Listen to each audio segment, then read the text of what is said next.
شروع اللہ کے نام سے جو بڑا مہربان نہایت رحم والا ہے۔ ایک طلب کرنے والے نے عذاب طلب کیا جو نازل ہو کر رہے گا، یعنی کافروں پر، اور کوئی اس کو ٹال نہ سکے گا، اور وہ خدائے صاحب درجات کی طرف سے نازل ہوگا، جس کی طرف روح الامین اور فرشتے چڑھتے ہیں، اور اس روز نازل ہوگا جس کا اندازہ 50,000 برس کا ہوگا۔ تو تم کافروں کی باتوں کو حوصلے کے ساتھ برداشت کرتے رہو، وہ ان لوگوں کی نگاہ میں دور ہے اور ہماری نظر میں قریب۔ جس دن آسمان ایسا ہو جائے گا جیسا پگھلا ہوا تانبا، اور پہاڑ ایسے جیسے دھنکی ہوئی رنگین اون، اور کوئی دوست کسی دوست کا پرساں نہ ہوگا، حالانکہ ایک دوسرے کو سامنے دیکھ رہے ہوں گے۔ اس روز گناہگار خواہش کرے گا کہ کسی طرح اس دن کے عذاب کے بدلے میں سب کچھ دے دے، یعنی اپنے بیٹے اور اپنی بیوی اور اپنے بھائی اور اپنا خاندان جس میں وہ رہتا تھا، اور جتنے آدمی زمین پر ہیں، غرض سب کچھ دے دے اور اپنے تئیں عذاب سے چھڑا لے۔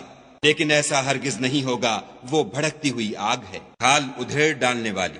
ان لوگوں کو اپنی طرف بلائے گی جنہوں نے دین حق سے اعراض کیا اور منہ پھیر لیا، اور مال جمع کیا اور بند کر رکھا۔ کچھ شک نہیں کہ انسان کم حوصلہ پیدا ہوا ہے، جب اسے تکلیف پہنچتی ہے تو گھبرا اٹھتا ہے، اور جب آسائش حاصل ہوتی ہے تو بخیل بن جاتا ہے۔ مگر نماز گزار جو نماز کا التزام رکھتے اور بلا ناغہ پڑھتے ہیں، اور جن کے مال میں حصہ مقرر ہے، یعنی مانگنے والے کا اور نہ مانگنے والے کا، اور جو روز جزا کو سچ سمجھتے ہیں، اور جو اپنے پروردگار کے عذاب سے خوف رکھتے ہیں۔ بے شک ان کے پروردگار کا عذاب ہے ہی ایسا کہ اس سے بے خوف نہ ہوا جائے، اور جو اپنی شرمگاہوں کی حفاظت کرتے ہیں، مگر اپنی بیویوں یا لونڈیوں سے کہ ان کے پاس جانے پر انہیں کچھ ملامت نہیں، اور جو لوگ ان کے سوا اور کے خاصگار ہوں وہ حد سے نکل جانے والے ہیں، اور جو اپنی امانتوں اور اقراروں کا پاس کرتے ہیں، اور جو اپنی شہادتوں پر قائم رہتے ہیں، اور جو اپنی نماز کی خبر رکھتے ہیں، یہی لوگ باغ ہائے بہشت میں عزت و اکرام سے ہوں گے۔ تو ان کافروں کو کیا ہوا ہے کہ تمہاری طرف دوڑے چلے آتے ہیں، اور دائیں بائیں سے گروہ گروہ ہو کر جمع ہوتے جاتے ہیں؟ کیا ان میں سے ہر شخص یہ توقع رکھتا ہے کہ نعمت کے باغ میں داخل کیا جائے گا؟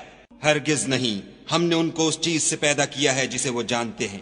ہمیں مشرقوں اور مغربوں کے مالک کی قسم کہ ہم طاقت رکھتے ہیں، یعنی اس بات پر قادر ہیں کہ ان سے بہتر لوگ بدل لائیں، اور ہم عاجز نہیں ہیں۔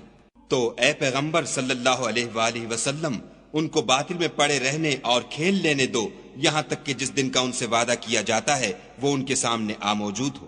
اس دن یہ قبروں سے نکل کر اس طرح دوڑیں گے جیسے شکاری شکار کے جال کی طرف دوڑتے ہیں۔